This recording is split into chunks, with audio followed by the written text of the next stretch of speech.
اهلا بيكم في قناتنا قناة تيسير ابو دهب. والنهاردة معانا وصفة جديدة ولذيذة وهتحبيها جدا، وهي وصفة صدور الفراخ بالجبنة الموتزاريلا والبشاميل بطريقة سهلة وبسيطة زي ما انتي متعودة معايا على قناتي قناة تيسير ابو دهب.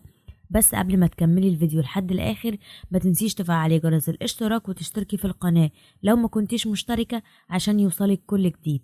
واول حاجة هبتدي بيها وهي تحضير الفراخ. هبتدي اجيب 400 جرام من صدور الفراخ متقطعين قطع صغيرة بالشكل ده، واضيف عليهم معلقة صغيرة من الكزبرة، عليهم معلقة صغيرة من البابريكا الناعمة، ونص معلقة صغيرة من الفلفل الاسود ولازم يكون ناعم. وهتبتدي تضيفي الملح حسب الرغبة زي ما انت متعودة معايا، و3 معالق كبار من الزبادي، وفصين توم مفرومين، ومعلقتين كبار من الزيت، اي نوع زيت انت تحبيه. وتبتدي تقلبي المكونات كويس جدا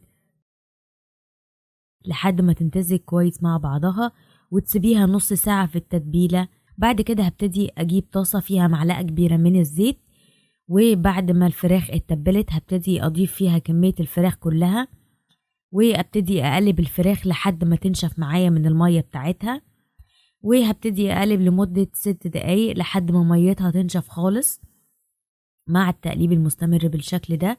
وبعد كده هبتدي اضيف 3 معالق كبار من المية وابتدي اقلبهم لمدة دقيقتين، وبعد كده ابتدي ارفع الفراخ من على النار. بعد ما اسيبها واقلبها لمدة دقيقتين بالظبط هبتدي اشيلها من على النار. بعد كده هبتدي اجهز البشاميل. معايا مكعبين من الزبدة يدوبوا في طاسة مع معلقتين كبار من الزيت، واستنى لحد ما يدوبوا مع بعض بالشكل ده. بعد كده هبتدي اضيف معلقتين كبار من الدقيق وابتدي اقلب على نار وسط لحد ما لون الدقيق يتغير ويبقى لونه ذهبي معايا. بعد كده هبتدي اضيف 1.5 كوباية من الحليب مع التقليب المستمر، وربع معلقة صغيرة من الملح، وربع معلقة صغيرة من الفلفل الابيض او الاسود، ورشة من جوز الطيب، وابتدي اقلب تقليب مستمر بالشكل اللي انتي شايفاه ده لحد ما الملح يتوزع كويس جدا والتوابل اللي انا ضفتها.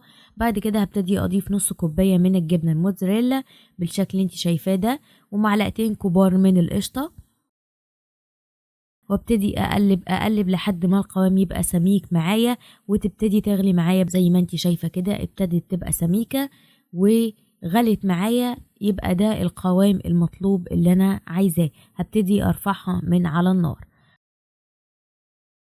بعد كده هبتدي اجمع المكونات.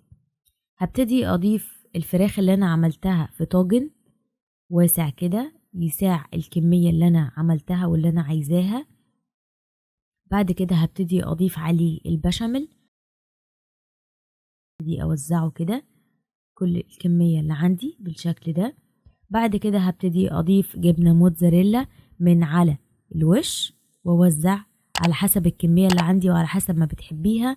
بعد كده هبتدي اضيف رشة من الزعتر زي ما انتي شايفة كده.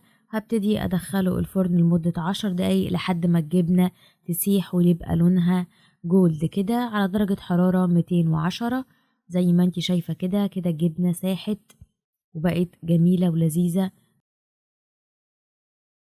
وبالهنا والشفا على قلوبكم يا رب. عايزة بقى تضيفيها كده وتضيفي معاها شوية سلطات، تضيفي معاها شوية مخللات، تضيفي معاها عيش زي ما تحبي. ودي كانت وصفتنا، وصفة صدور الفراخ بالجبنة والبشاميل. أكلة سهلة ولذيذة وسريعة مش هتاخد منك وقت، واتمنى تكون الوصفة عجبتكم. وما تنسيش تفعلي جرس الاشتراك وتشتركي في القناة عشان يوصلك كل جديد على قناتنا قناة تيسير ابو دهب.